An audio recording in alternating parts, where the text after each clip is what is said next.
Hello, welcome to the Office of the State Historian's Tertulia Histórica lecture series.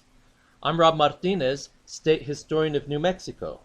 Today I want to talk to you about Brujeria, a history of witchcraft in New Mexico. Let's get started. Yo no creo en brujas, pero hay. I don't believe in witches, but they exist. This is a dicho from Galicia, Spain, that is indicative of witchcraft beliefs that exist and persist in places like Spain, Mexico, and even here in New Mexico. In fact, these beliefs still exist in the current century. Look at this quote by the great G.K. Chesterton. The historian ought to be made to understand that his day is only a day. He is apt to treat it as if it were a day of judgment. This is good advice for studying the past, because studying the past is like going to a foreign country. You need to go there with eyes open and respect and know that they do things differently there. And this goes with witchcraft beliefs. So let's enter into that world of the past. The magical worldview. The magical worldview sought to explain and control the universe by using religion, superstition, and even elements of science and psychology. These systems often overlap. In Spanish colonial New Mexico, you had official Spanish Roman Catholicism, Native American world and spiritual views, and these blended with Iberian folklore and superstitions. These helped to create a reality that was full of spirits, both good and evil. What is witchcraft? Witchcraft is a composite phenomenon drawing from folklore, sorcery, demonology, heresy, and Christian theology. Ancient Greeks and ancient Romans knew of witches, and such beliefs could be found in Africa, Asia, the Middle East, and the Americas. In other words, witchcraft is universal. European witchcraft roots. There are many theories as to where witchcraft came from. Some believe that witchcraft were pre-Christian religions, such as those practiced by Druids or the people in Africa or the Americas, who once they were Christianized, their religion and spirituality became defined as witchcraft. The idea that churchmen invented witchcraft to control people in society, and especially women, is known. And of course, there's the idea that there was a pact with the devil at the heart of witchcraft. There are many variations between these ideas. Witchcraft and sorcery. Sorcery is individual, with mechanistic and physical elements used to force physical change or harm. Witchcraft, on the other hand, is communal. It involves covens or schools, a pact with the devil, and the invoking of spirits. Theologians and inquisitors of the medieval times often confused or clouded these distinctions, and there was no white or black magic, just magic. The roots of witch beliefs in Spain. The Romans brought their beliefs and superstitions to Spain, and then in the 400s, Visigoths blended their ideas with native Celt-Iberians and Hispano-Romans. The Moors in the 700s brought folk beliefs that blended with Sephardic Jews who had their own ancient ideas and practices. These all came together with Eastern Mediterranean cultural contributions in Spain that ranged from arts and science all the way to divination and astrology. There was also a strong belief in amulets used to ward off evil spirits, and books about occult arts circulated, many written by Arab authors. The lower class folks relied on rural healers who roamed from town to town, and these were usually Moorish or Jewish women that Catholic people would go to for help. These were called saludadoras, adivinas, entenderas, and these folk healers, also called curanderas, would tell fortunes, cure illness, offered protection against mal ojo, the evil eye, and could make spells to excite love or hate. In Spain, Edicts of faith were read in churches to address magic, sorcery, and divination, as well as witchcraft as heresy. These were considered a widespread problem. Inquisition and Witchcraft. The Inquisition was skeptical of witchcraft. It considered witchcraft to be a delusion and superstition. The Inquisition rarely got involved in witchcraft cases and usually had civil authorities handle such accusations. There was a case in the 1600s in Logroño, Spain, in the Basque Country, where an inquisitor named Salazar was brought in to deal with an outbreak of witchcraft, and he put a stop to the witchcraft trials there because he said that it was superstition and not an actual outbreak of witchcraft. When heresy was involved, the Inquisition took notice. Heresy being, again, religious expression outside of church teaching. That might be using blasphemy or renouncing Christ or desecrating religious objects. There were many inquisitions. The roots of the Inquisition are in ancient Rome, the Inquisitio, which was an inquiry that took place between citizens if there was a problem.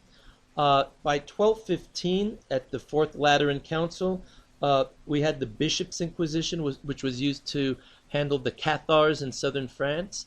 In 1479, you had the establishment of the Spanish Inquisition to police conversos, those converts from Islam and Judaism to Catholicism, as well as to enforce orthodoxy on priests and old Christians. And by the 1500s, you had a Roman Inquisition to deal with the Protestant movement. This is the Inquisition that handled the Galileo case. The Santo Oficio, the Holy Office, was established in Mexico City by 1571. There's the seal of the Inquisition in Mexico. And here are New Mexico periods of history. Again, New Mexico is first Puebloan. The ancestral Puebloans were here 15,000 years or more.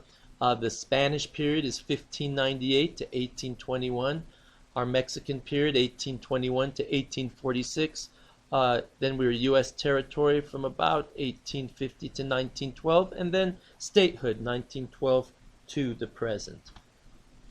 So, the Spanish arrived and brought official church and state institutions. They brought folkloric beliefs and superstition, belief in witches and sorcery, in Spanish, brujeria and hechiceria, and they brought both Iberian and Mesoamerican folk beliefs and witch beliefs. The Mesoamerican being the native peoples of Mexico that the Iberian folk came into contact with, married and had children with, and brought to New Mexico, and then had a union with local native spirituality and folk beliefs. Curanderas and Parteras, these are folk healers and wet nurses. These folks obviously would help people, but could often get caught in witchcraft cases. It was believed if a curandera could heal somebody of a curse, then they might be a witch themselves, or if a baby died or a lot of babies died by a wet nurse, that maybe they were a witch. The times of Fray Alonso de Benavides. Fray Alonso de Benavides arrived around 1625 in New Mexico. He was the custos, or head of the Franciscans, and therefore the first official agent of the Inquisition in New Mexico. He read an edict of faith in the church at Santa Fe on 25 January 1626, and then started taking reports concerning witchcraft, sorcery, love philters, blasphemy, and magic from citizens and officials in New Mexico. He also took a case, probably started hearing about people secretly practicing Judaism. We know that later in that century, one infamous case comes to light.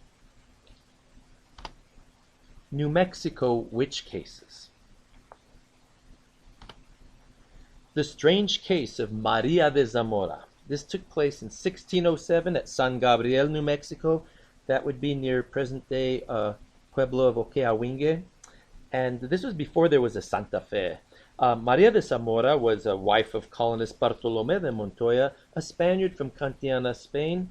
She was a native woman from the Valley of Mexico, and it should be noted that the accused were often from the casta or caste ranks of society, mixed blood people of Spanish and Indian ancestry, or Native American people, or mulattoes, African, and oftentimes they were women.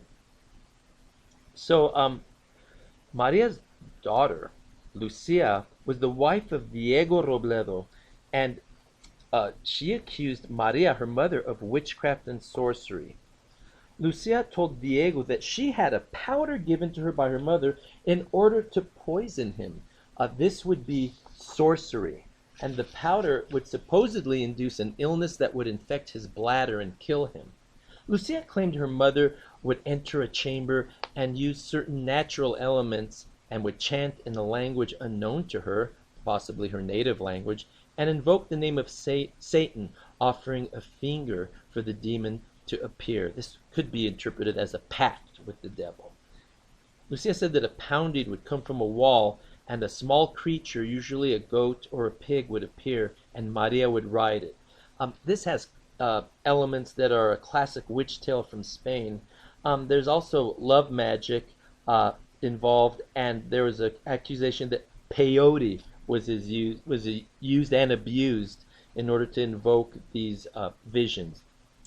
Other women accused were Ana Ortiz and Maria, the wife of Francisco Lopez, and Maria de Zamora was accused of creating an ointment that would make men unable to resist her charms. That would be love magic. In January of 1607, the priest, Father Escobar, investigated and determined the case should be referred to the Inquisition in Mexico City. He also ordered that Governor Juan de Oñate be informed of the case. 31 December 1607, Father Escobar preached a sermon in Santa Fe warning excommunication for anyone participating in witchcraft, sorcery, or failing to report anyone doing such things. Maria de Zamora denied all these accusations and claimed they were stories she learned from Indians in Mexico. She and her husband were forbidden from entering San Gabriel, and her daughter Lucia and her husband Diego Robledo were forbidden to leave New Mexico. Ana Ortiz and Maria were not called to answer to their accusations, so this did not end very dramatically. The man who made a pact with the devil. This case took place in 1629. A man named Luis de Rivera, a native of Sevilla, Spain, and New Mexico settler, confessed to entering into a pact with the devil. He claimed that a black slave taught him the demonology. There you go, there's a black person being accused. And the pact was said to be this. The black slave believed the devil was active in human lives and helped in rounding up cattle, or success in a bullfight, or helping to capture a wild horse. And the slave was said to have a mark or a tattoo of the devil under his foot to signify reverence of the demon. The black slave was said to have a book with drawings of demons, and it was claimed that if Rivera signed the book in blood, the demon would never leave him. Rivera also learned to use herbs and spells from Indian women to control the desires of women. This would be love magic. In 1630, there was an investigation before the Inquisitor. Rivera claimed ignorance.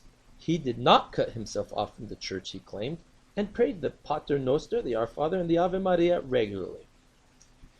The Inquisitor said Rivera committed heretical blasphemy, the use of herbs was heresy, and the signed book was a pact with the devil.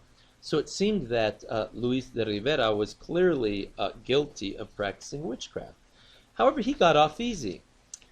His punishment was to be confined to a Jesuit convent, go to confession regularly, and receive Eucharist once a month. He was also supposed to fast on Fridays for a year and was banished from Durango in Mexico. The two witches. In 1626, two Indian women were denounced before Fray Alonso de Benavides for practicing witchcraft and sorcery. They were Beatriz de Los Angeles, a Mexican Native American woman who is said to be talented and intelligent. Her daughter, Juana de la Cruz, was mestiza, meaning her father, the husband of Beatriz, was a Spaniard. That would have been Juan de la Cruz from Catalonia. In 1631, 5 years later, this case was reopened by Fray Esteban de Perea. Supposedly, Beatriz had experimented on 2 Indians with her black magic and killed them. She supposedly used a potion on her lover, Diego Bellido, who she had quarreled with, to injure him. He had beat her, so she used atole that was poisoned to bewitch Diego. Diego died, but not before reporting Beatriz as a witch who was out to commit murder. The daughter Juana married Juan Griego Bernal. She was accused of hechicería by Hernán Márquez Zambrano, with whom she had an affair. After a quarrel, Juana gave Hernán a mixture of milk and cream that was poisoned, and this killed him. Many accused Juana of mal ojo, or the evil eye, and of causing children to fall ill, even supposedly killing one child. This idea still persists in New Mexico, that if a child is really cute and you look at it too much, the baby will get mal ojo and will become ill. It was claimed both women could travel vast distances in an egg. They supposedly did this to keep an eye on their lovers or to torment their victims. Perea was skeptical, blaming the accusations on superstition and gossip, and the 2 women were never put on trial. The love magic of Bárbara Garcia. This took place in 1751. Gertrude Sanchez, a Spanish woman, appeared before the Comisario of the Holy Office to denounce Bárbara Garcia, a Spanish widow of Sandia, for the crime of witchcraft. Bárbara was said to have had an affair with a married man.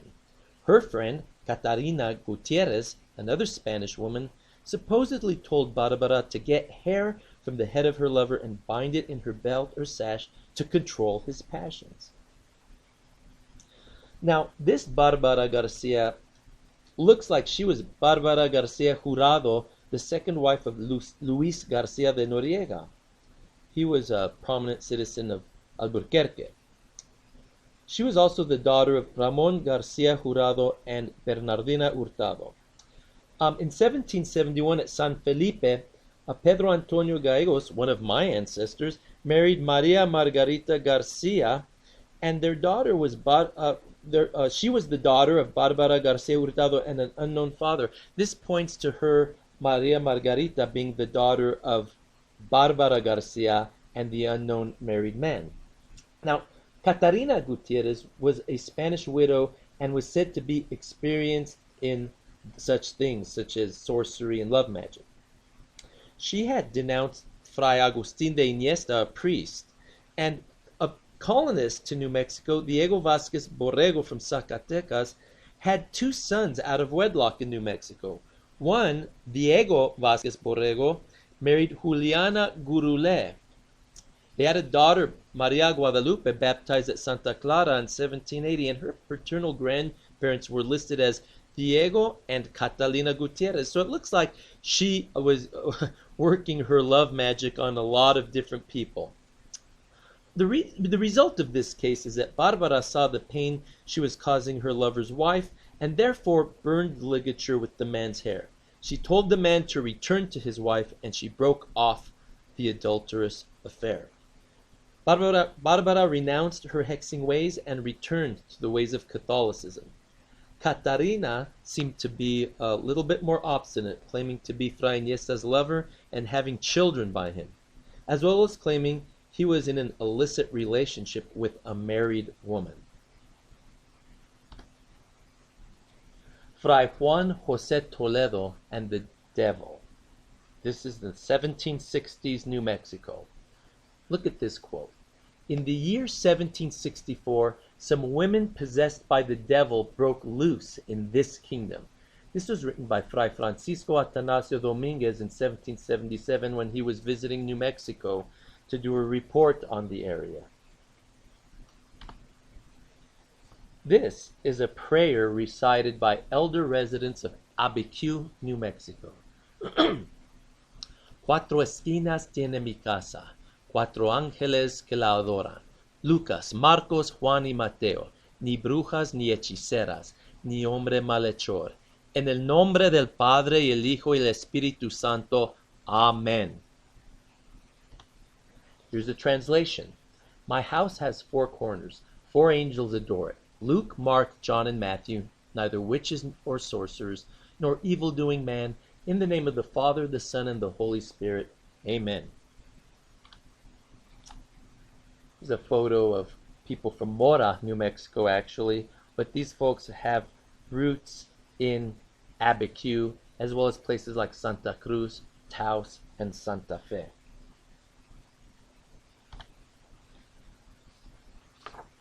Genízaros. We need to know about genízaros because they play a part in this case. In New Mexico, genízaros were non-Pueblo Native Americans who were cautivos, or captured by other nomadic Indian groups and put into captivity in Spanish households. The Spanish also captured them during raids, and these were servants or slaves even. They were catechized and baptized and given Christian names. However, we'll see in Abiquiu, they were not Christianized thoroughly. They were also marginalized, so we'll see that there's a battle for authority and power at Abiquiu.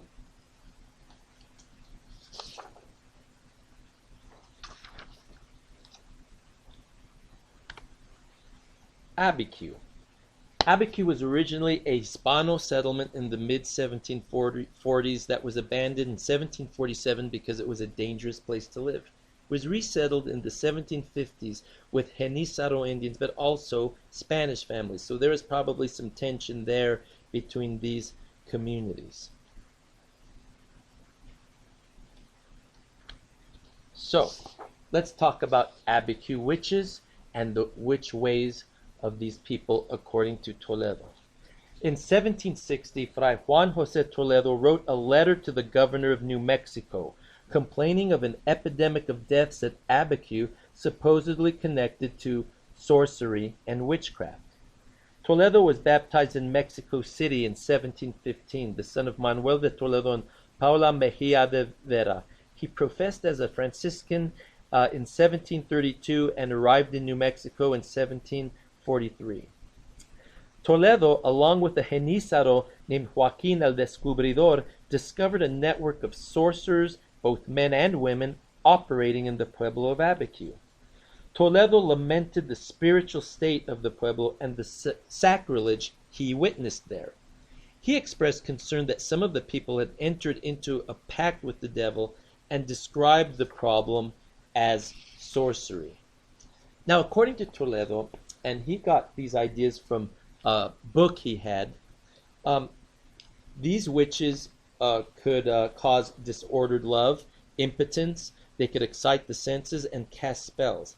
They could cause physical torments, had the ability to fly, and also engaged in murderous schemes. They could open locked doors with magic so they could go about unnoticed, and they also had the power to appear as animals, including cats and owls.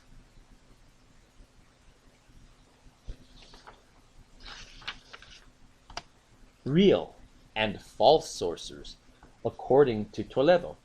Real sorcerers trafficked with the devil, explicitly or implicitly. They performed diabolical works. However, false sorcerers were liars who had no supernatural skills or knowledge and promised to perform marvels but never delivered. They claimed the ability to cure ills and deceive people. They also claimed to have knowledge of plants for curing, but merely picked the first plants they saw and charged for these practices. The ways of sorcerers. Again, according to Toledo and his Manual of Exorcism and Witchcraft, the instruments to perform their craft were, or could be, the rope of a hanged person, teeth and bones, figurines made from different elements, hair and fingers, toads, bird feathers, and plants to incite love or to kill.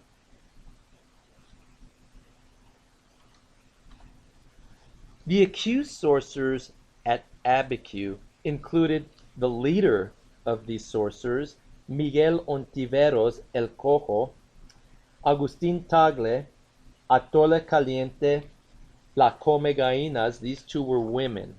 And all in all, about 12 were accused. The bewitching and the illness. Supposedly, a plant was used to injure people by putting it in food. It was called sangre de drago, or colorada.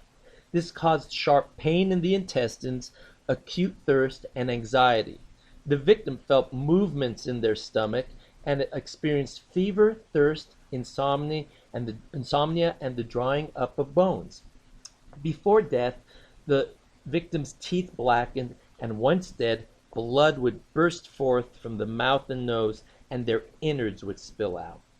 Supposedly, sometimes there were insects in the innards, such as spiders or worms.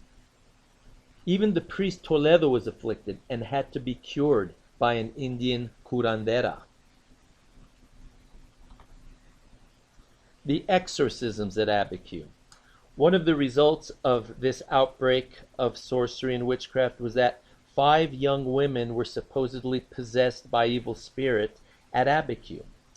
I will describe 3 of the cases. María Trujillo, the wife of Juan Trujillo of Abiquiu, was exorcised by Toledo in December of 1763. Starting in June, she exhibited fainting spells at certain points of the exorcism prayer. She experienced purple blemishes that appeared all over her body, and after giving birth to a child, she again was afflicted in November with headaches and stomach pains.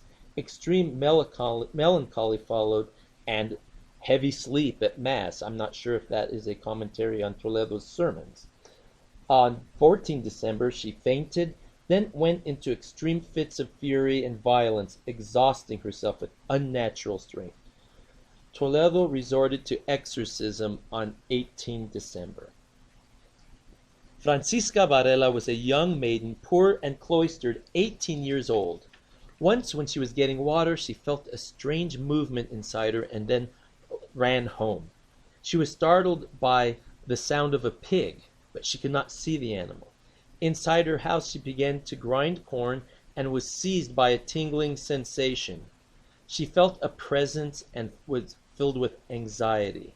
She fell into a seizure and then made ferocious noises. With great effort, her brothers and other men had to take her to Toledo. Toledo wrote that she made imponderable shouts and movements, and her eyes flicked violently in her head, and her coloring changed to a gray hue. She tried biting people around her and made the sounds of pigs, cows, and owls. Toledo prayed over her using his purple stole, a cross, and holy water. As the exorcism continued, she became violent and needed 4 men to hold her down.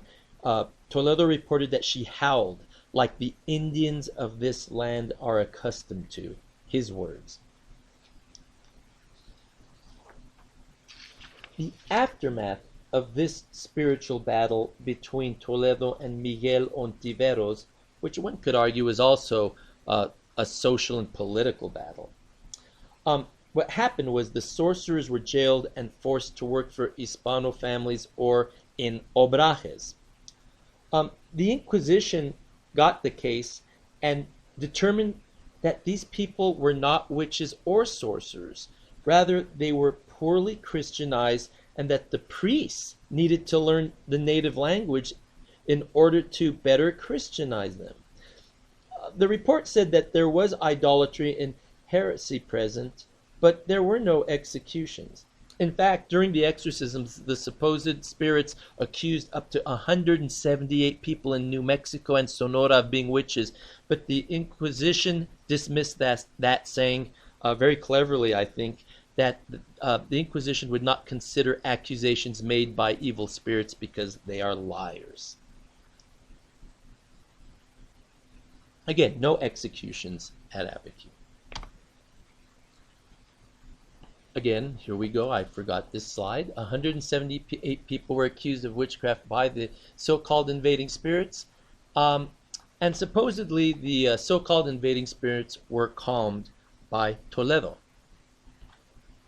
Here's some images of the Abiquiu documents that the originals are in the National Archives in Mexico City. This is the opening page and the letter that starts the accusations against the Genízaros of Abiquiu of witchcraft and sorcery. What's interesting, I went and looked at the Abiquiu Sacramental records, and on the left-hand side is a marriage record for Miguel Ontiveros. He's marrying María Garcia. They're Indians of that pueblo of Abiquiu, and the priest presiding over this marriage is Fray Juan José Toledo. This took place no, this isn't the marriage, that's a baptismal record, sorry, in the 1760s. This is a marriage on the right for Agustin Tagle, the other witch of Abiquiu. He's getting married by Fray Juan José Toledo. The point of this is that these documents show that normal life was also going on. It wasn't a whirlwind of witchcraft, sorcery, exorcism, and evil.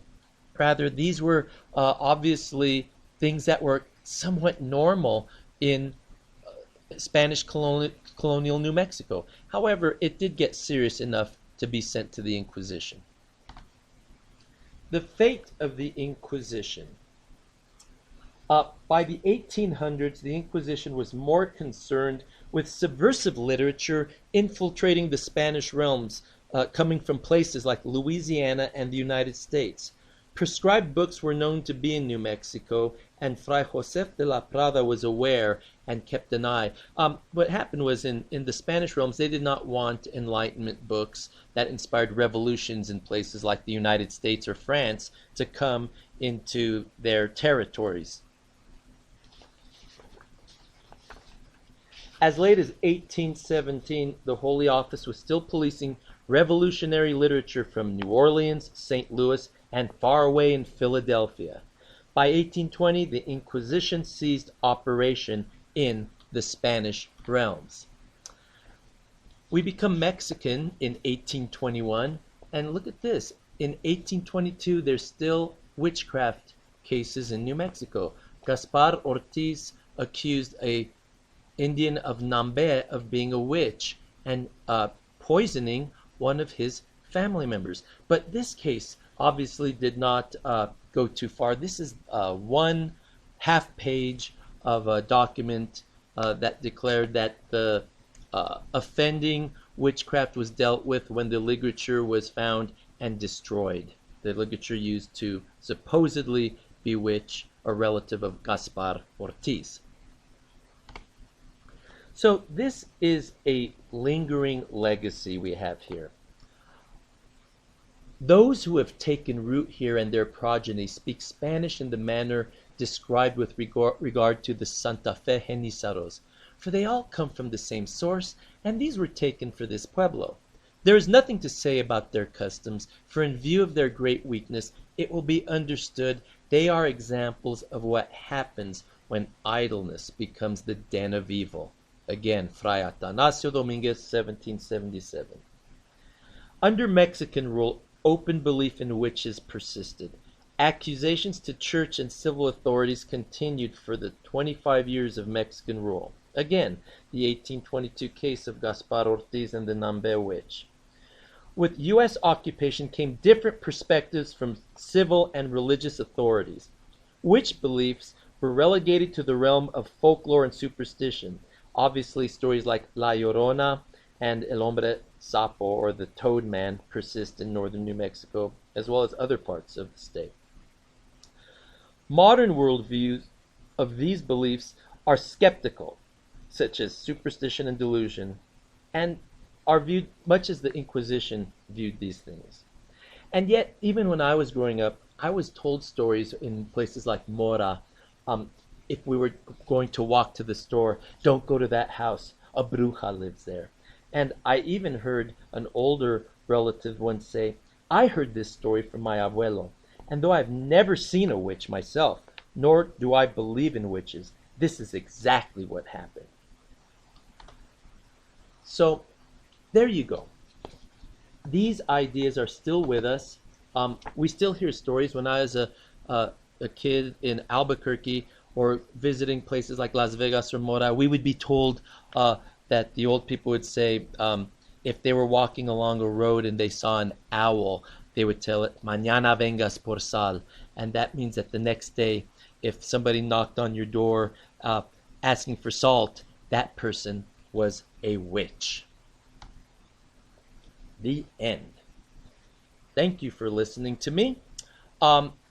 Again, this is the Office of the State Historian. If you have any questions, my phone number is 505-476-7911. There's my email address, rob.martinez@state.nm.us. And please visit our website, www.newmexicohistory.org. We'll see you and listen to you next time. Hasta pronto.